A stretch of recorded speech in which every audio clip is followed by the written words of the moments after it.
ایک شب میں سبھی مہینوں پہ تیرا ہی راج ہے رمضان رمضان رمضان۔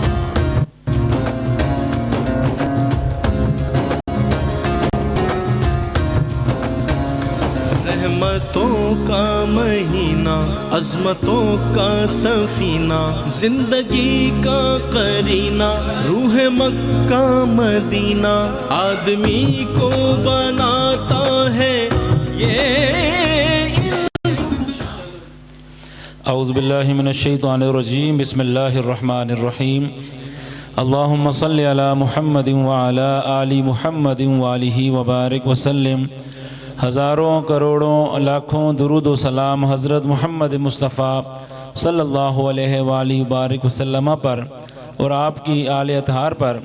سامعین و حاضرین، کل کی طرح آج بھی آپ کی خدمت میں طلحہ ساؤنڈ کلندر آباد ایبٹ آباد کے پلیٹ فارم سے حاضر خدمت ہیں۔ اللہ تبارک و تعالیٰ سے دعا ہے کہ اللہ تبارک و تعالیٰ رمضان الکریم کی جو ببرکت ساعتیں ہم سے لمحہ بلمحہ گزر رہی ہیں، رب تعالیٰ ان کے عزت و تکریم کرنے کی توفیق عطا فرمائے۔ سامعین و حاضرین، رمضان المبارک کا آخری عشرہ اپنی فضیلت اور اہمیت کے اعتبار سے پورے سال کے دنوں میں کرتا ہے، کیونکہ اسی عشرہ میں شب قدر پوشیدہ ہے اور جہنم سے آزادی کا پروانہ بھی ملتا ہے۔ سامعین و حاضرین، جہنم سے آزادی کا عشرہ مشہور روایات کے مطابق رمضان کا آخری عشرہ دوزخ کی آگ سے نجات اور خلاصی کا وقت ہے، اور لیلۃ القدر یعنی شب قدر اسی عشرہ کی سب سے بڑی فضیلت۔ اس میں شب قدر کا ہونا جو 1000 مہینوں کی عبادت سے بہتر ہے، اور قرآن مجید کے مطابق اس ایک رات کی عبادت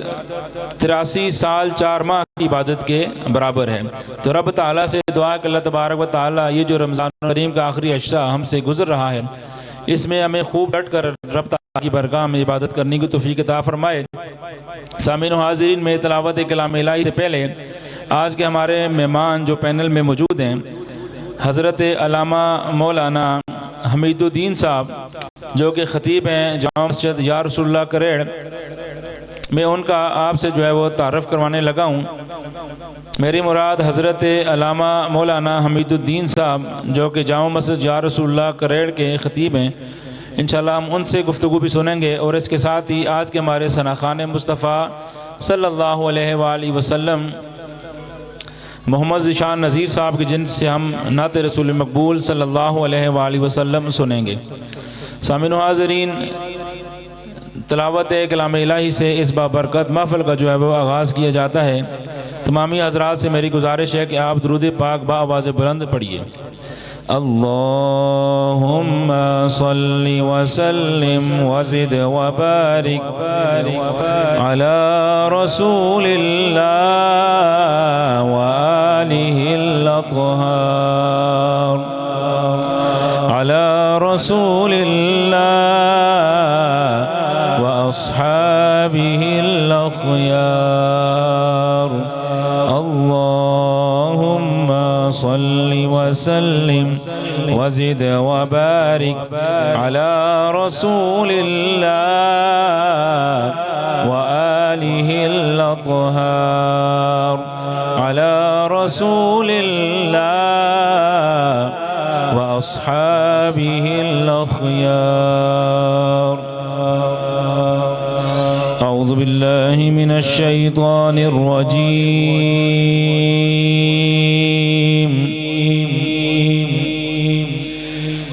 بسم اللہ الرحمن الرحیم۔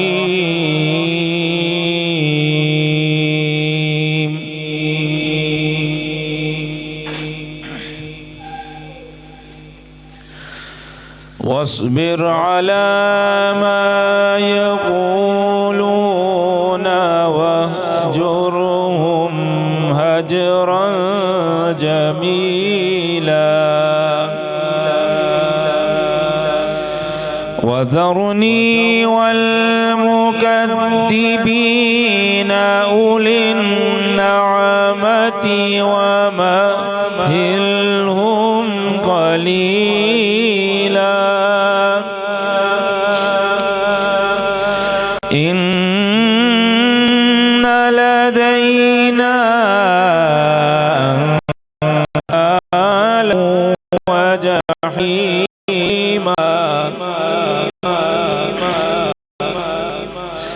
وطعاما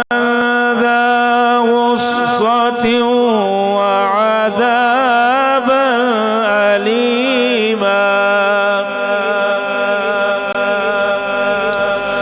يوم ترجف الأرض والجبال وكانت الجبال كثيبا مهيلا إنا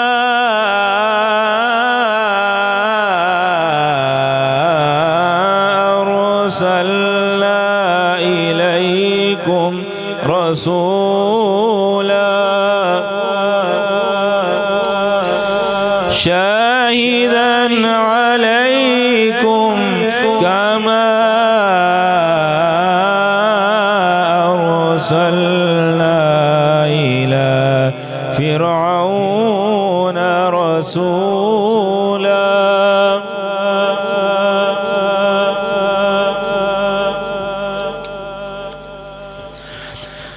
فعصى فرعون الرسول فأخذناه أخذا وبيلا فكيف تتقون إن كفرتم يوما يجعل الولدان شيبا السماء منفطر به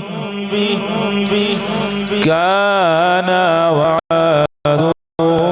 مفعولا آمنت بالله صدق الله العظيم اللهم صل وسلم وزد وبارك على رسول الله وآله الأطهار على رسول الله وأصحابه الأخيار